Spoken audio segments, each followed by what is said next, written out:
它这个观念还没有被很普及的让大家都知道。其实在美国，他们对于紧急避难包的这个物资清单建议是把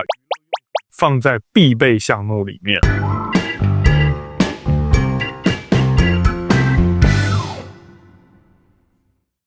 Hello， 大家好，我是93先生，很高兴继续收听这个频道，让你朝安全又迈向一步。嗨，我是晶晶，大家晚安。晚安。我们这一集呢，就会完全来回答一些这段期间收到的留言提问。第一个主要的分类是跟避难包相关，也是我们这段期间收到最多的留言提问。关于避难包相关的第一个问题，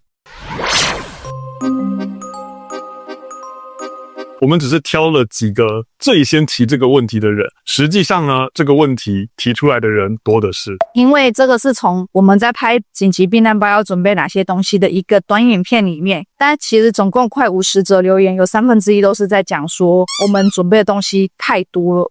是影片里面的剪辑跟拍摄手法，我只是要一一展示给大家看，我里面有这些东西，而不是把所有的东西真的通通都塞进了我们的同一个背包里面。我们实际上因为家里有2个人，我们家里准备了2个紧急避难包，有某些物品像工具类的，其实你并没有需要家里每个人都准备一份，就是像手套啊，然后收音机啊，打火机这些东西，对，或者是帐篷嘛，并不会真的说你的这些内容物没办法做一个妥善的分装。我讲真的，之前我们还没结婚之前，我自己一个人住，那个时候还没有第2个人来跟我分这些内容物，我也是把我一个人要用的物资全部装进一个背包里，事实上是它也装得下。首先我自己试过，我一个人的背包要装这些物资绝对装得下。第2个事情，如果你家里有其他的家庭成员，就会有更多人来跟你分担这些物资。那当然，如果你真的东西多到实在是塞不下的话，你可能要重新考量一下，你是不是塞了一些不太必要的东西，或者其实你有更轻量化的选择，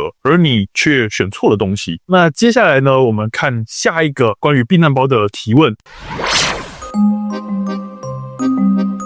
我其实还是不建议你做这样子的选择，因为呢，实际上在2011年纽西兰基督城大地震，他们当时在地震发生过后，周围的超商限制大家一个人最多只能一次买4瓶矿泉水，结果呢，还是出现了物资完全买不到的情况。那基督城其实又不是一个小城市。我并不否认以现代的这个环境跟科技你说发生灾害时我还是能够购买到物资，确实有这个可能，但是过去已经有真实的实际历史案例让我们晓得，你有可能会是你有钱但是还买不到物资。所以我觉得我还是会建议大家食物跟水还是必须要准备啦。那再看下面的一则留言。那确实，紧急避难包我会建议放重要证件，这样子放门口是不是就不太合适？我想这位伙伴他的担忧点应该是指说，那我的这个保管保存好像会比较有风险，就变成贵重物品了。因此呢，其实紧急避难包我建议放的是证件的影本，而不是正本。而且呢，这些影本我会特别用笔在上面注记，这仅限于紧急避难时使用。影本的目的其实只是说万一我今天呢这个受灾了，那我们可能要做一些例如保险申请例如说可能受灾户登记，可能需要你缴交某些证件的影本的时候，你会有比较方便比较直接可以提出这些东西。好，再来我们看下一个问题。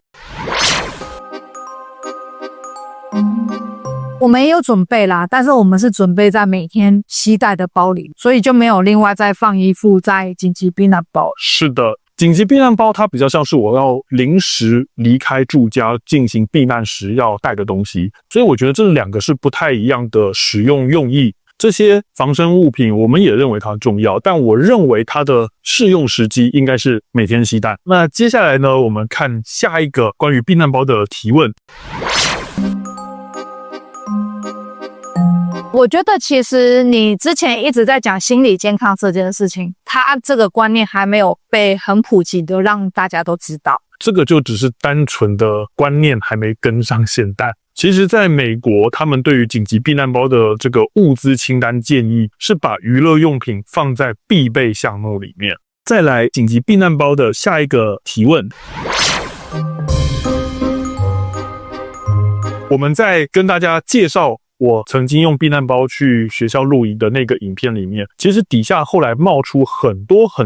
一些质疑，他觉得我都已经是在避难的情况之下了，生存才是最重要的事情，你在这个时候去在意我避难的空间环境舒不舒适，这是个不对的想法。所以呢，我觉得我这边用这个机会也跟大家仔细解释一下。首先第一个事情，我绝对赞同在紧急状况之下，求生是你最优先的事情。所以我的那则影片当中从来都没有鼓吹大家说注重享受是你在避难当下你必须要去放在优先的。再加上我那则影片里面其实主要目的是提醒大家你先做好心理准备。我们今天在求生过程当中，你可能会遭遇到这些不便，而这些不便有些你可能可以靠事前的准备去改变它，那有些可能改动不了，那你至少做好心理准备，你要知道你要面对的是什么。我们讲说保命优先的意思是说，当我今天有另外一件事情跟我求生存这个目的是相抵触时，我应该要先选择保命，而不是说今天有很多的考量时，我应该要义无反顾的摒弃掉所有的其他考量，只考量求生这件事情，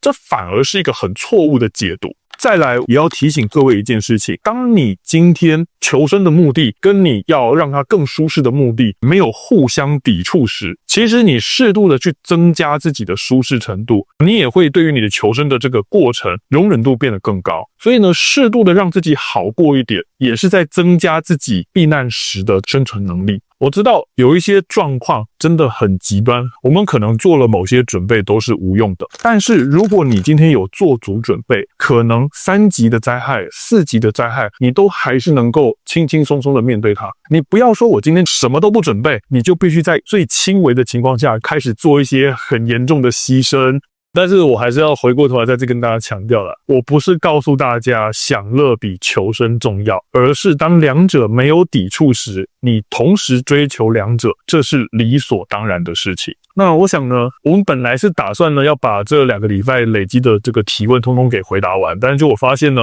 我们光谈完避难包的提问就已经差不多是1集的时间了。下一集请大家容我们再水1集。所以呢，我想呢，我们今天这个关于紧急避难包的 Q&A 就跟大家分享到这边。好，那么希望呢，今天的分享内容对大家的安全有所帮助。如果各位有从这集获得收获的话呢，请按赞、订阅、分享我们的影片。你还有没有什么问题想问的呢？欢迎提问哦。那今天就到这边咯，下次再见，拜拜。你别无选择，有可能是因为你没有准备才会别无选择。这让我想到一件事情，就是有一次我们全家出门，那妈妈突然说，那个如果地震来啊，如果没有粮食的话，可能要去吃狗粮。你在后座机就说不用这样子啊，我有帮你们准备紧急避难包，我有帮你们买好粮食啊，你们不用吃到这个啊。你会要吃那个是因为你没准备，你才会要去吃那个。